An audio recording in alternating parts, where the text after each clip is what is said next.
On this episode of Service My Ride, I'm going to show you some simple steps to help protect against engine wear. And whether you're a serious off-roader or a weekend warrior, having the confidence in knowing your engine has the protection and performance it will require to be able to handle any environment or demand that you may throw at it. And if your pride and joy is your daily driver, with regular maintenance and using quality products, you can ensure your engine has maximum protection.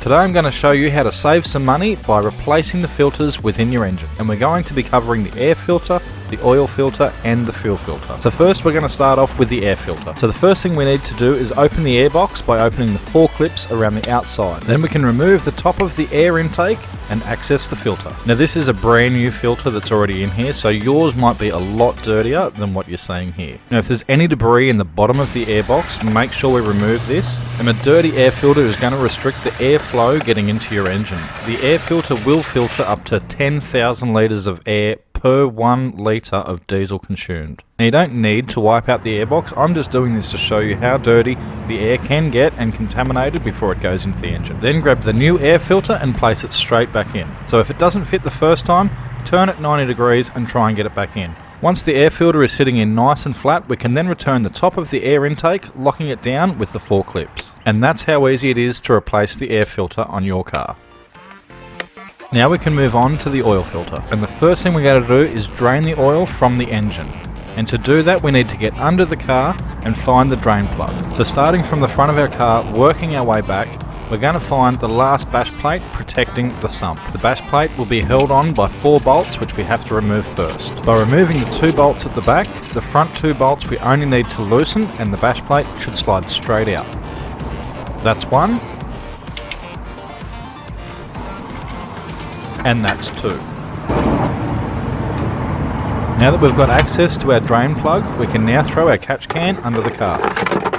Now you can grab your socket and loosen the bolt, removing it the rest of the way by hand. Try not to drop the bolt, otherwise it's going to end up in the catch can and you're going to have to fish it out. Once we remove the drain plug, it'll take a few minutes as there's 6.5 litres of oil to drain from the engine. Now that we've released all the oil from the engine, we can now return the bolt back into the sump. And the required torque for the sump plug is 39 Newton meters. Now if the oil filter is too tight and you can't remove it by hand, I suggest you buy a rubber filter wrench, which can be purchased at any auto store. These are great for removing oil filters and fuel filters. Now in my last video of doing an oil filter, I had a lot of comments of people saying that they had to remove the intake hoses or hoses from the turbo to be able to get to the oil filter. And I want to show you here that that is not the case. So get a firm grip with both hands around the oil filter and turn it anti-clockwise. And once we have loosened the oil filter, we can then remove it by taking it out through the back near the turbo. Now if you do spill any oil while removing the filter, make sure we get our rag and clean that up straight away. So remove the filter from the packaging, and on the side there'll be some fitting instructions to tell you how to replace the filter back onto the car. Then we want to get some fresh oil to rub it around the seal. And the reason we put some oil around that seal is so that when we tighten it up, it's not going to be dry and damage that seal. It's going to slide on nice and easy. Now to replace the filter, we're going to do the same but in reverse as it was to remove the filter. Tighten it up in a clockwise direction using both hands. And the torque setting for the oil filter is 22 Newton meters, which equals out to 3/4 of a turn once the seal touches the housing. Now we can replace the oil within the engine. By removing the filler cap and using a funnel, pour in at least 6 litres of oil. Make sure you only fill it to the required level on the dipstick. There is 2 indicators for the oil level. One will be a low level, the other will be the high level. Once you've got the required amount of oil back into the engine, we can then return the filler cap. And that's how easy it is to do the oil change. So that's 2 filters down. Now we move on to the last filter, which will be the fuel filter. And the fuel filter is just as easy to replace as the other 2, but there is a few procedures that you need to take note. So the first thing that we need to do before removing the filter is we need to disconnect the water level sensor. And so that we don't make a mess, we're going to put this rag underneath the filter because we now need to disconnect the fuel lines. Using a pair of pliers, we can now remove the pinch clips holding the fuel hose onto the filter. And these hoses are going to be on tight, so remove them gently. We do not want to damage the fuel line hose. Now that we've removed the fuel supply and the water level switch, the last thing to remove are the 2 bolts at the back holding the housing into place. So grab your socket set. Undo these 2 bolts, the filter should lift straight out. Just be cautious that the water level switch doesn't get caught whilst removing the filter.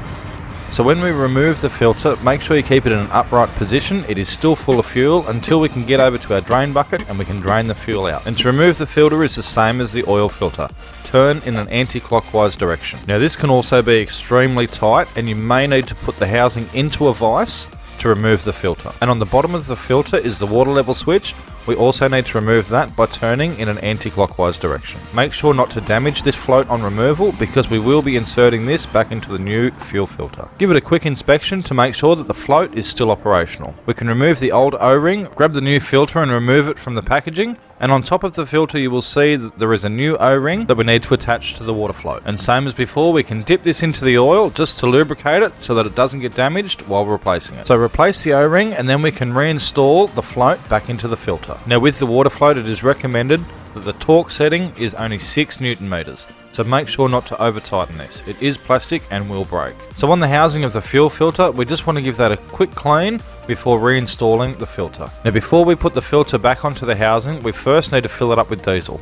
We'll also add some oil to the top of the fuel filter so that we don't damage that seal. Now we can reconnect it back to the housing. Now you want to tighten this up to a torque setting of 12 Newton meters, which also works out to be 3/4 of a turn once the seal touches the housing. We can now return the filter back to the car. So when you're placing this back into the car, make sure that the water level switch goes in first and place the filter back into the housing. Then we can replace the 2 bolts at the back to keep it in place. And there's no specified torque settings for these bolts. We can now return the fuel supply hoses back to the filter, using the pliers again to move those pinch clamps back into place, making sure the hoses are nice and secure. Now that we've got the hoses back into place, the last thing we need to do is reconnect that water level switch. Now if you've spilt any diesel around the housing, just use our rag to clean that up. Then we can push the hand pump, make sure that there's pressure in the filter, and once the hand pump starts to get nice and hard, we can now try and start the car. We want to run the engine for between 30 seconds and a minute just to make sure that the fuel supply is back up to pressure. And that is sounding awesome. So in just a few hours you can replace the fluid and the filters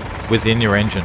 So get out there and give it a go. Now that all the work's done, let's pack up all the tools and let's go out and have some fun.